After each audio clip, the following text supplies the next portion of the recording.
آپ فرماتے ہیں کہ یہ کیا ماجرا ہے کہ اللہ نے اپنی عبادت کا حکم نامہ دیتے ہی والدین کے ساتھ حسن سلوک کا دوسرا حکم ارشاد کر دیا، یہ جڑا ہوا حکم کیوں ہے؟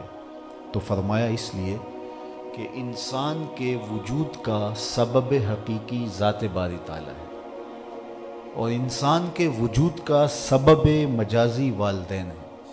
تو اس لیے اللہ نے اپنی عبادت کے حکم نامے کے متصل بعد والدین کے ساتھ اس نے سلوک کی تلقین کی، اور یہاں بھی انشکر لی، میرا شکریہ ادا کرو، ولوالدیک، اور اپنے والدین کا شکریہ ادا کرو۔ اگرچہ تم والدین کا شکریہ ادا نہیں کر پاؤ گے۔ ایک شخص پوچھتا ہے کہ میں نے حج کیا اور اپنی ماں کو اپنے کندھوں پہ سوار کروا کے طواف بھی کروائے اور سعی بھی کی، اور گرمی کی شدت اتنی تھی کہ اگر گوشت کا ٹکڑا زمین پہ پتھر پہ ڈال دیں تو وہ بھن کے کباب بن جائے۔ اس شدت کی گرمی میں نے اپنی ماں کو کندھوں پہ اٹھا کے حج کروایا۔ کیا میں نے اپنی ماں کی محبتوں کا صلہ ادا کر دیا؟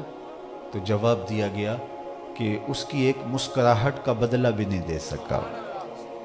ماں جب مسکراتی ہے تو لگتا ہے جنت کی ساری کلیاں کھل اٹھی ہیں۔ ماں جب بولتی ہے تو اس کے لہجے میں جبریل بولتا ہے۔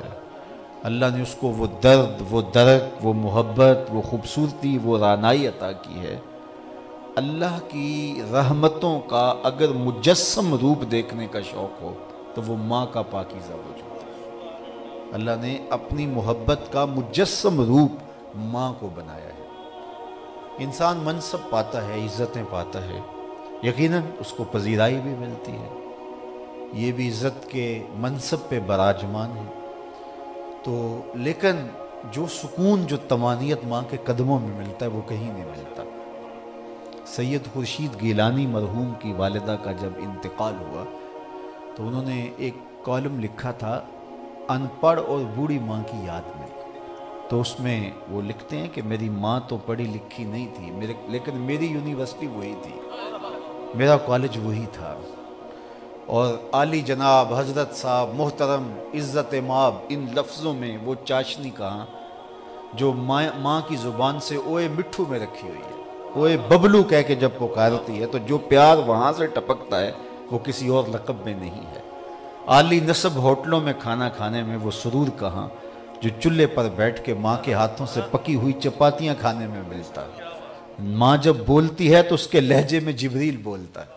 ماں جب مسکراتی ہے تو لگتا ہے جنت کی ساری کلیاں کھل اٹھی ہیں۔ ماں کے جب ہاتھ اٹھ جاتے ہیں تو وہ اٹھے ہوئے ہاتھ خالی نہیں موڑے جاتے، اور یہ لازمی نہیں ہے کہ ماں رابعہ بصریہ ہو تو پھر ہی اس کی دعا قبول ہوتی ہے۔ لیپا پوتی کرتی ہوئی ماں گارے سے بھرے ہوئے ہاتھ بھی اٹھا دے، اللہ انہیں بھی خالی نہیں موڑتا۔ ماں کو اللہ نے وہ محبت دی ہے، وہ پیار دیا، وہ الفت کا ایک جہاں اس کے سینے میں آباد رکھا۔ ماں تو ماں ہی ہوتی ہے، ماں کے سینے کے اندر تڑپ رکھ دی، ایک جہاں آباد کر دیا۔ اللہ اکبر۔ یہ لوگ بیرون وطن سے واپس پلٹتے ہیں تو جب وہ تیاری کر رہے ہوتے ہیں تو پیچھے فون کرتے ہیں کہ جناب میں وطن واپس آ رہا ہوں، تو بھائی کہتا ہے میرے لیے اس ماڈل کا موبائل لیتے آنا، کوئی کہتا ہے میرے لیے یہ لیتے آنا، دوستوں کی ڈیمانڈ الگ ہوتی ہے۔ تو سارے کوئی نہ کوئی ڈیمانڈ کر رہے ہوتے ہیں، ماں کوئی ڈیمانڈ نہیں کر رہی ہوتی، تو بیٹا مجبور ہو کے پوچھتا ہے امی تیرے واسطے کی لے آواں؟ انہوں نے کہا پتر تو خیر نال خود ہی آ جائے۔ تو ماں کا وہ ظرف ہے، ماں کے سینے میں وہ تڑپتی ہوئی ممتا رکھی گئی ہے۔ اللہ اکبر۔ اور ماں کے اٹھے ہوئے ہاتھ مالے خالی نہیں موڑتا۔ ماں کے پیار کو اللہ نے اپنی محبتوں کا عکس دیا ہے۔ اللہ کی رحمتوں کا مجسم روپ ماں کا پیارا وجود ہے، اور اس کے اٹھے ہوئے ہاتھ رب خالی نہیں موڑتا۔ خوش نصیب وہ لوگ ہیں جو اپنے ماں باپ کو راضی رکھتے ہیں۔ حضرت امام غزالی علیہ رحمہ نے لکھا کچھ گناہ ایسے ہیں کہ جن کی سزا آخرت میں تو ہے ہی ہے، دنیا میں بھی ضرور ملتی ہے، اور کچھ نیکیاں ایسی ہیں جن کی جزا آخرت میں تو ہے ہی ہے، دنیا میں بھی ضرور ملتی۔ وہ نیکیاں اور وہ گناہ کون سے ہیں؟ تو کہا ان نیکیوں میں سے ایک نیکی ماں باپ کی فرما برداری، اور ان گناہوں میں سے ایک گناہ ماں باپ کی نافرمانی ہے، جن کی سزائیں آخرت میں تو ہے ہی ہیں، دنیا میں بھی ضرور ہوں گے۔ اس شخص پہ نشان لگا لیں جو ماں باپ کا بے ادب ہے، کبھی آپ اس کو ذلت اور رسوائی سے بچتا نہیں پائیں گے۔ اور اس شخص پر بھی نشان رکھ لیں جو ماں باپ کا با ادب ہے، ساری زندگی اس کی پگڑی کا کلس نیچا ہوتے نہیں دیکھیں گے، سرخرو رہے گا، بامراد رہے گا، کامیاب رہے گا۔ حضور علیہ السلام نے فرمایا اللہ کی رضا ماں باپ کی رضا میں چھپی ہے، اللہ کی ناراضگی ماں باپ کی ناراضگی میں چھپی ہے۔ حتیٰ کہ ایک شخص حاضر ہوتا ہے، حضور میں حج پہ جانا، میں جہاد پہ جانا چاہتا ہوں، تو آقا کریم اسے پوچھتے حی والدہ کا، کیا تیرے والدین زندہ ہیں؟ جی حضور میرے والدین زندہ ہیں۔ قال ففیہ ما فجاہد، کہا جا ان کی خدمت کر، یہی تیرا جہاد ہے۔ ماں کو ضرورت ہے اور بیٹا جہاد پہ گیا ہے، ہماری شریعت اس کی اجازت نہیں دیتی۔ ماں کو ضرورت ہے اور بیٹا تبلیغ پہ جا رہا ہے، ماں اس کی اجازت ہماری شریعت نہیں دیتی۔ ماں کو باپ کو ضرورت ہے کہ ان کی خدمت کی جائے، اور بیٹا جا کے پیر صاحب کے دربار پہ بیٹھا اور وہاں جھاڑو لگا رہا ہے۔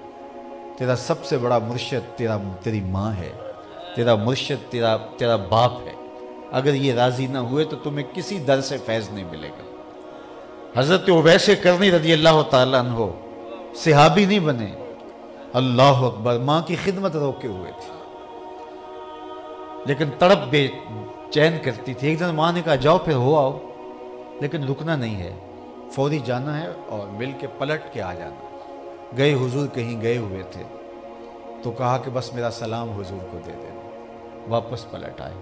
آقا کریم تشریف لائے تو بتایا گیا کہ ایک شخص آیا تھا اور اس کی آنکھوں میں چمک تھی، تڑپ اس کی دیدنی تھی، لیکن عجیب کہانی ہے کہ رکا بھی نہیں، آپ کو سلام دے کے چلا گیا ہے۔